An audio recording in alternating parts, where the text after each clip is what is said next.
नमस्कार दोस्तों, मैं अमित एक बार फिर से स्वागत करता हूं आपके अपने परिवार जे एग्जाम में। जैसे कि दोस्तों आज मैं लेकर आया हूं रीजनिंग के बहुत ही मोस्ट इंपोर्टेंट क्वेश्चन, जिनको देखने के बाद आपको डर लगता था, पर ऐसा डर अब खत्म होने वाला है। क्योंकि जब इन क्वेश्चनों को आप करोगे तो बहुत आसान ये लगने लगेंगे। क्योंकि ऐसा होता है कि जब भी आपको इस प्रकार की सीरीज आती है, जो कि मतलब सारे स्टूडेंट को नहीं बोले मैं, जो बिगनर होते हैं, जैसे कि आपको दिख जाए एप्पल बराबर 50 दे रखा तो ऑरेंज बराबर कितना होगा, तो आप सोचोगे एप्पल बराबर 50, ऑरेंज बराबर मतलब 61 होगा, 63 होगा, 60 होगा, 69 होगा। तो आप नहीं कर पाते और डायरेक्ट आप क्या कर जाते हो, इसमें टिक कर जाते हो कोई सा भी ऑप्शन और देखते हो गलत हो गया और आपका एक नंबर कट जाता है। तो इसी प्रकार से इन ऑप्शनों में देखते हो कि ए ई जेड से पी बाई मतलब पी एफ पी वाई किस प्रकार से बना और पी जी से क्या बनेगा। तो आप क्या करते हो, इनमें भी तुक्का मार जाते हो। तो आज के बाद तुक्का मारने की जरूरत नहीं है, इन क्वेश्चनों को बहुत ईजी वे से समझने की जरूरत है। तो चलेगा, शुरू करते हैं।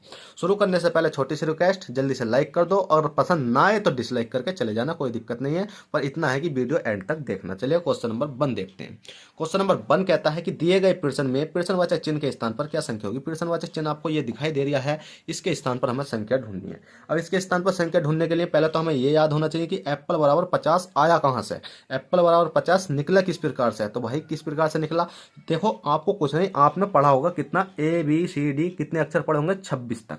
ठीक है, आपने कितने पढ़े होंगे, 26 तक। तो ए का कोड कितना होता है, 1 होता है, और बी का कोड कितना होता है, 2 होता है, और चूले वाली बी का कोड कितना होता है, 22 होता है, और यू का कोड कितना होता है आपका, बताइए जल्दी से, 21 होता है। इसी प्रकार से अगर बात करी जाए तो क्यू का कोड कितना होता है आपका, बताओ जल्दी से, क्यू का कोड होता है आपका 17 होता है, और के का कोड कितना होता है, 11 होता है। मतलब आपको कोड याद कर लेने हैं, जैसे कि ए बी सी डी। और उसके बाद में अगर बात करी जाए उल्टे की, क्योंकि बाई जगह उल्टा भी पूछ लिया जाता है, इन वाले केसों में ज्यादातर उल्टा ही पूछा जाता है कि ए का उल्टा जेड होता है, और बी का उल्टा कितना होता है आपका, बाई होता है, सी का उल्टा ना, बी का उल्टा बाई होता है, सी का उल्टा एक्स होता है, और जी का उल्टा एच होता है, आई का उल्टा आर होता है, जे का उल्टा क्यू होता है, एम का उल्टा एन होता है। सबके उल्टे भी आपसे पूछ लिए जाते हैं, और नहीं तो आपको अल्फाबेट भी पूछ लिए जाते हैं। तो अब इसको सोल्व करते हैं, किस प्रकार से हमें सोल्व करना देखिएगा। यह तो रामायण हो गई, अब इसको सोल्व करते हैं। तो आपको कुछ नहीं करना, जैसे ही डायरेक्ट लिख लो, ए है, ए के बाद पी है, फिर क्या है, पी है, फिर क्या है, एल है, एल के बाद क्या है, ई है। अब जैसे ही आपने ये लिखा तो आपको इनके नंबर याद होने चाहिए कि ए कितने पर आता है। तो ए तो भैया हमारा 1 पर आता है, और आपका कौन सा पी, अब बताइए जल्दी, पी कितने पर आता है आपका, पी आता है आपका 16 पे। किस पर आता है पी, पी आता है आपका 16 पे। फिर पी आता है कितने पर, 16 पे। और एल कितने पर आता है आपका 12 पर आता है, और ई कितने पर आता है आपका 5 पर आता है। ठीक है, ई 5 पर आता है। जैसे ही हमने इन सबको जोड़ा, जैसे ही हमने इन सबको जोड़ा प्लस करा, तो हमारा कितना बैठता भाई, 50 बैठता। चाहे आप जोड़कर देख लेना, ठीक है, वीडियो लंबा करने से कोई फायदा नहीं है, जोड़कर दिखाता रहूं, पर 50 बैठता है। ठीक है, उसके बाद में आपको क्या करना है, जैसे ओ लिख लेना है, आर लिख लेना है, ए लिख लेना है, एन लिख लेना है, जी लिख लेना है, और ई लिख लेना। ऑरेंज लिख लिया, ठीक है। ऑरेंज का कोड आपको याद होना चाहिए, ऑरेंज का कोड याद नहीं होना चाहिए, ओ का कोड याद होना चाहिए। ओ का कोड कितना होता है भैया आपका, 15 होता है। और आर का कोड कितना होता है आपका, बताइए जल्दी से, आर का कोड 18 होता है। ए का कोड आपका 1 होता है, एन का कोड कितना होता है आपका 14 होता है, और जी का कोड कितना होता है आपका 7 होता है, और ई का कोड कितना होता है आपका 5 होता है।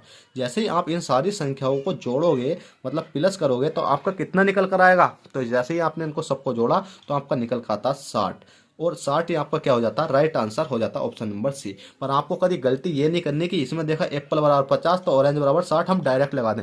भले ही आपका आंसर सही हो जाए, पर आपसे कोई पूछने लगे कि ये क्वेश्चन मैंने सोल्व कैसे करा था, तो आप ये मत कहना कि भाई एप्पल बराबर 50 तो ऑरेंज बराबर 60 होना ही है। ठीक है, नो कहना उससे कि भाई एप्पल, मैंने एप्पल के कोड लिखे, सबके कोड लिखने के बाद मेरा 50 आया। इसी प्रकार से ऑरेंज के कोड लिखे, ऑरेंज के कोड लिखने के बाद उनको जोड़ा तो मेरा 60 आया। इस प्रकार से मेरा आंसर आ गया है। ठीक है, चलिएगा। अब उसके बाद में आता है आपका दूसरा क्वेश्चन, दिए गए प्रश्न में प्रश्नवाचक चिन्ह के स्थान पर क्या संख्या होगी। अब प्रश्नवाचक चिन्ह आपको ये दिखाई दे रहा है, अब इसके स्थान पर आपको संख्या ढूंढनी है। संख्या ढूंढने के लिए आपको अब इस वाले क्वेश्चनों में क्या करना होता है कि आपको इसमें एक तो या तो इंक्रीज हो रहा होगा या डिक्रीज हो रहा होगा, मतलब कम या ज़्यादा। कम या ज़्यादा का मतलब होता है जैसे कि ए से एफ तक जाने के लिए आपको कितना समय लगेगा, मतलब कितनी सीढ़ी चढ़नी पड़ेंगी। कहने का मतलब यह है कि यहाँ कोई इंसान खड़ा है और 1 2 3 4 6 सीढ़ी हैं, और यहाँ कोई इंसान खड़ा है, तो उसको ऊपर जाने के लिए कितनी सीढ़ी लगेंगी, या ऊपर वाले को नीचे आने के लिए कितनी सीढ़ी लगेंगी। तो इसी प्रकार का किस्सा यहाँ पर है। अब ए है, ए से एफ तक जाने के लिए आपको कितना चढ़ना पड़ा, 5। 5 कैसे चढ़ना पड़ा, चाहे देख लो, A B C D E F, कैवे नंबर पाया 5 पे, ठीक है। फिर इसी प्रकार से ई है, ई से पी तक जाने के लिए कितना चलना पड़ा हम देख लेते हैं। तो ई F G H I J K L M N O P, तो कितना चलना पड़ा 9 10 11, कितना चलना पड़ा भाई 11 चलना पड़ा। पर अभी ये सही नहीं है, क्या पता अगली वाली सीरीज हमारी मैच ना कर पाए ऑप्शन से। तो आपको क्या करना होता, पहले उंगलियों पर करके देख लेना कि हाँ इतना हो गया। फिर जेड से बाई तक पहुंचने के लिए कितना पढ़ना पड़ा, तो भैया जेड से बाई और बाई डब्ल्यू एक्स बाई से जेड तक पहुंचने के लिए मतलब माइनस बन करना पड़ा। हमें कितना करना पड़ा, माइनस के बन करना पड़ा, मतलब हम उल्टे चले हैं, ठीक है, उल्टे चलें। तो इसी प्रकार से अगला ऑप्शन आता है आपका कितना, बी है, बी के बाद जी है, जी के बाद क्या एक्स है।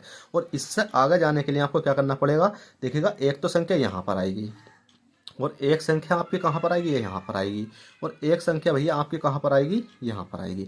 और इसमें क्या का होगा, इसमें देखिए इसमें तो हो रहा होगा आपका प्लस के 5, इसमें हो रहा होगा आपका प्लस के 11, देखिए क्या हो रहा होगा प्लस के 11, और इधर हो रहा होगा माइनस के 1। अब माइनस के 1 से पहले तो एक संख्या देखो, एक्स से जो पहली संख्या आती है वो कौन सी आती है, बताइए जल्दी से। जो एक्स से पहली संख्या आती है वो कौन सी आती है, डब्लू आती है। तो डब्लू के बाद क्या आता है, डब्लू एक्स, ठीक है। अब बी से 5 में जोड़ो, B C D E F G, कितना आएगा आपका, जी आएगा। जी के बाद मतलब प्लस के 5 हो गया, 11 करो, X W X Y Z A B C D E F G H I, कितना हो गया आपका, आई आएगा, आई आएगा नहीं, अगली संख्या का जी है, जी है ना, एक्स से जोड़ दिया ना हमने, तो जी से जोड़ेंगे ना, ए जी जी H I J K L M N O P Q R, क्या आएगी आपकी, आर आएगी। तो आपका राइट आंसर हो जाएगा जी आर डब्ल्यू, कौन सा हो जाएगा, G R W, option number C. तो देखिएगा दोस्तों, आशा करता हूँ ये क्वेश्चन भी आपको बहुत अच्छे से समझ में आए होंगे। तो बस छोटी सी रिक्वेस्ट है, आप इस वीडियो को लाइक कर देना, अगर पसंद ना ही हो तो डिसलाइक कर देना, पर इतना है कि चैनल को सब्सक्राइब करके जाना, जिससे क्या हो कभी ना कभी तो आपको हमारे चैनल पर पढ़ाया हुआ कुछ अच्छे से समझ में आ ही जाए। तो चलिएगा दोस्तों, चलते हैं, फिर मिलते हैं आपसे किसी नेक्स्ट वीडियो में, जब तक के लिए bye, take care, all the best, जय हिंद जय भारत।